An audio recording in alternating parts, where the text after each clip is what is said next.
Ассаламу алейкум, Маси ханшайымдары. Менің каналыма қош келдіңіздер. Бүгінгі біздің жасайтын пирогымыз ол түріктің ауызда балта дейтін ылғалды бәліші, яғни пирог. Бізге қажетті заттар не? Осылар барлығын рет-ретінен алып бисмилля деп бастаймыз. 2 жұмыртқаны қасқа құямыз.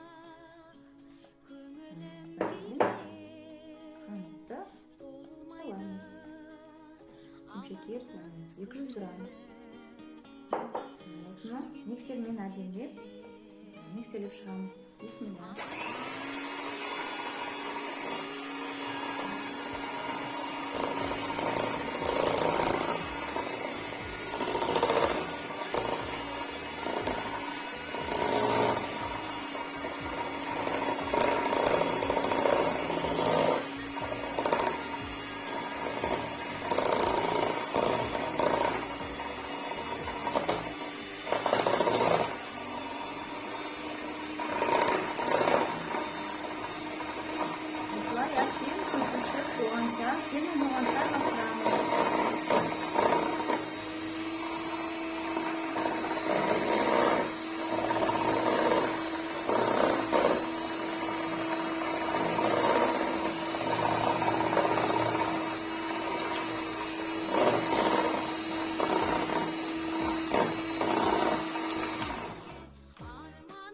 Енді келесі бізде сұйық майды және сүтті құямыз. 100 грамм сұйық май. Кейін 100 грамм жылы сүт. Барлығын бір қалыпты 3 минуттай араластырасыздар.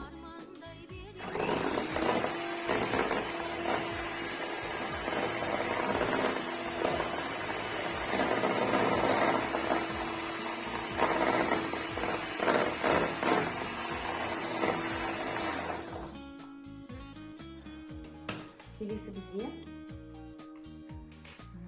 ұнға қосқышпен какаоны алмастырамыз. Бір кіші ас чайный ложкамен қосқыш, яғни разрыхлитель.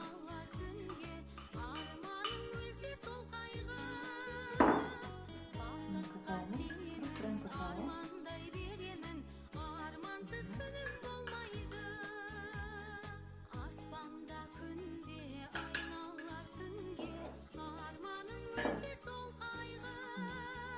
Әдемілеп араластырып, бүркелетіп дайын болған біздің массамызға саламыз ақырындап.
біздің массамыз дайын. Енді біз осындай шыны ыдысқа немесе осындай кез келген ыдысқа салсаңыз да болады.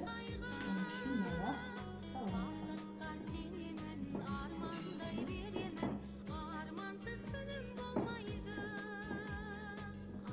Сараймен ұзай майлап жағыңыздар.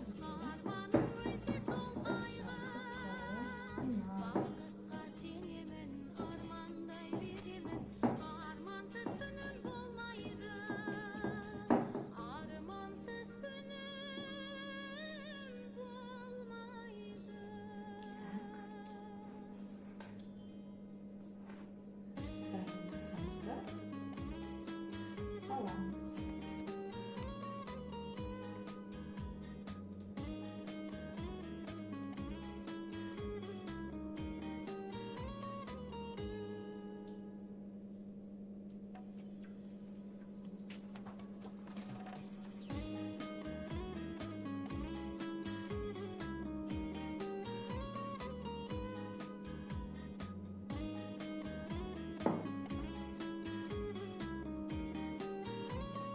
Алып салдырызды енді. Бақытты жанмын, сонда да бірақ көңілім кейде болмайды, алаңсыз күліп Бір текст болу үшін жүрген кезде де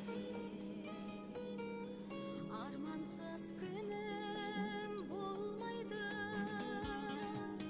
Аспанда енді осы дайындалған массамызды 180 градуста 40 минут 35-40 минуттай пісіріп аламыз.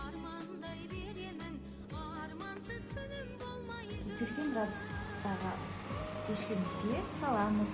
Бисмилля. 35-40 минутта дайын болады, иншалла. Енді бізде келесі кексіміз дайын болғанша крем жасаймыз қазір. Ең алдымен мындай шыны кастрюльге немесе кез келген сковородкаға осындай отқа қойып үстімізді жылытып аламыз.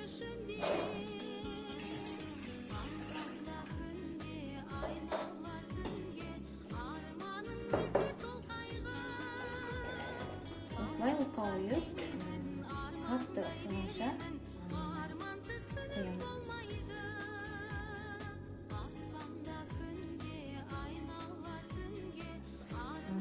Қыздар, біз енді кремнің осы заттарды қосып бәрін крем жасаймыз. Сүтіміз жылығанша ысығанша бізге керек жұмыртқа, 2 жұмыртқа.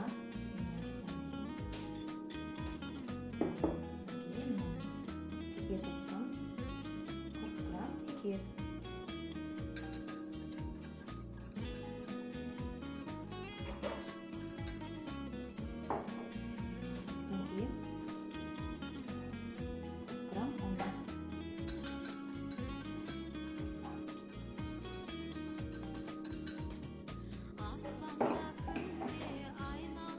Барлығын ақырында осылай қарастырамыз.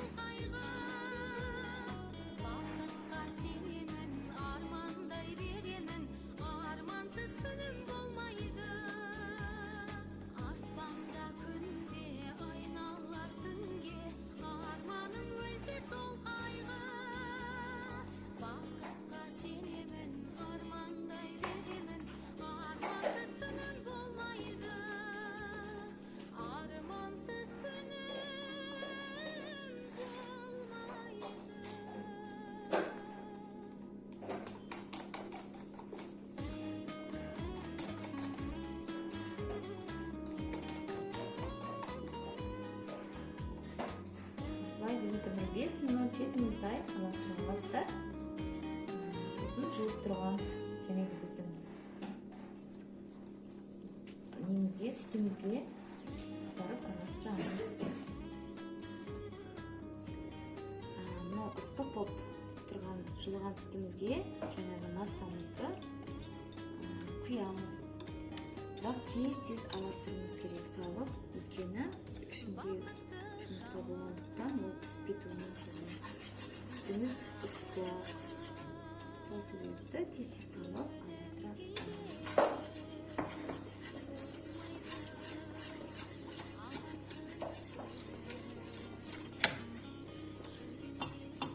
Кішкене отымызды күшейтеміз.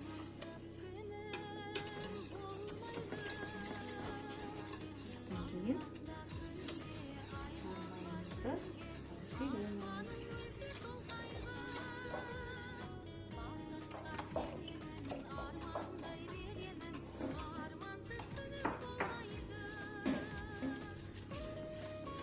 Осылай тез араластырмасаңыздар асты жабысып қалуы мүмкін.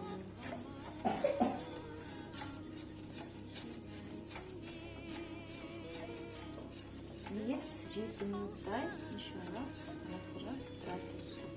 Содан кейін бұл креміміз қоюланады.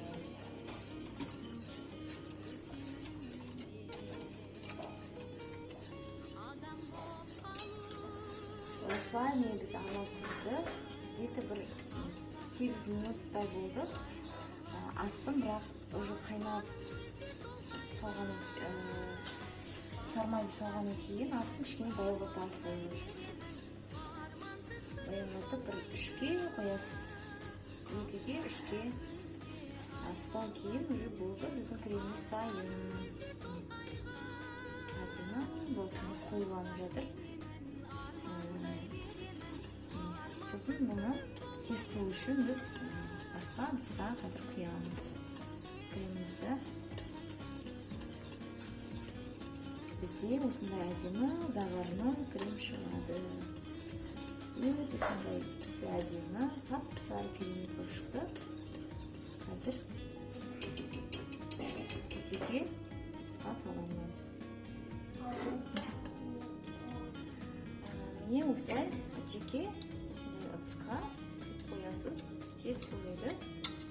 Где-то бір суығанша енді қарайсыздар. 1 сағат, 40 минуттай осылай суытып алып, сосын дайын кексіміздің үстіне құямыз. Біздің кексіміз дайын болды. Кішкене көптеу тұрып қалыпты. Біз 50 минуттай, ал сіздер 40-35 минуттай кейін ала берсеңіздер болады. Өйткені кішкене бізде қызарып кетті. Кішкене көптеу тұрып қалыпты.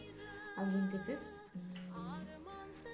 мынау немен, палочкамен, яғни тіс шұқитын палочкамен барлығын араларын тесіп беріп шығамыз. Осылай. Біз қазір мына сүтті құямыз үстіне. Сүтіміз осылай ары қарай араларына сіңіп кету үшін осылай ауа өткізіп осылай тесіп шығамыз. Негізі ұзындау арнайы палочкалар болады. Сондаймен істесеңіздер ыңғайлы болады. Менде ондай болмай тұр, сол себепті осындай кішкентай палочкамен жасап жатырмын. Осылай барлығын тесіп шығасыздар.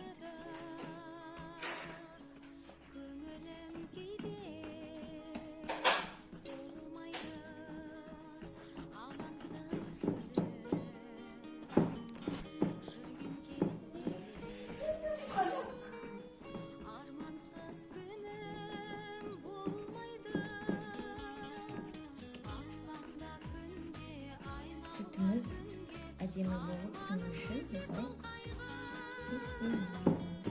Араларына сіңу керек. Сонда ылғалды болып кекс бойына сіңіріп алады сүтті. Сонда әдемі болып шығады. Бисмилля. 450 грамм сүт, соны құйып шығамыз біз.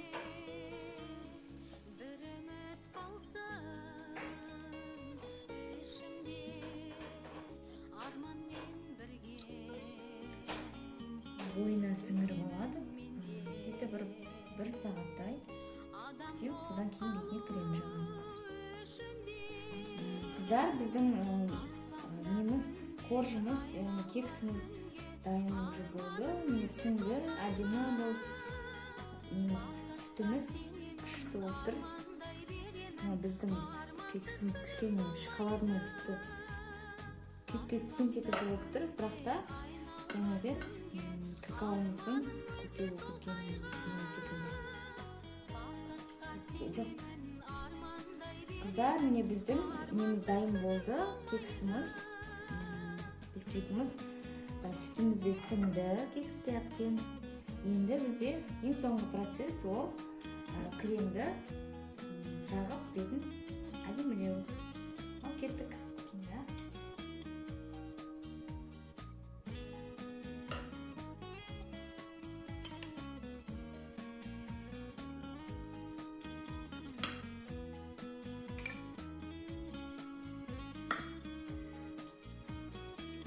Осылай әдемі бәрін жағып шығасыз.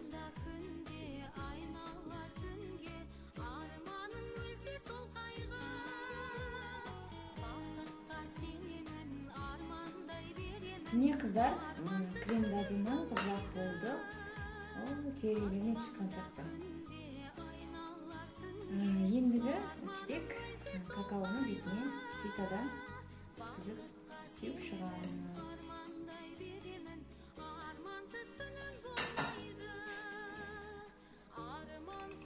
Бисмилля. Осылай сеуіп шығасыздар.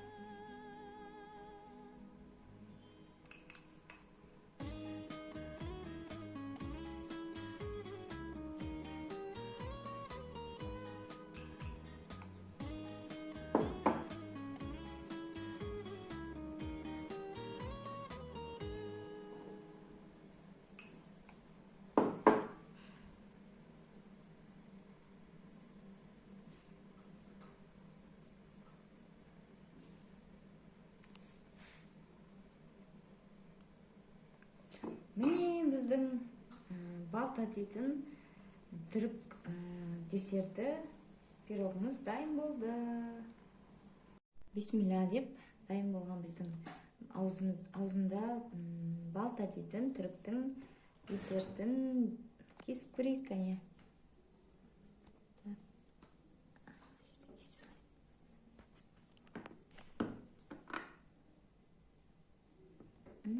Машалла.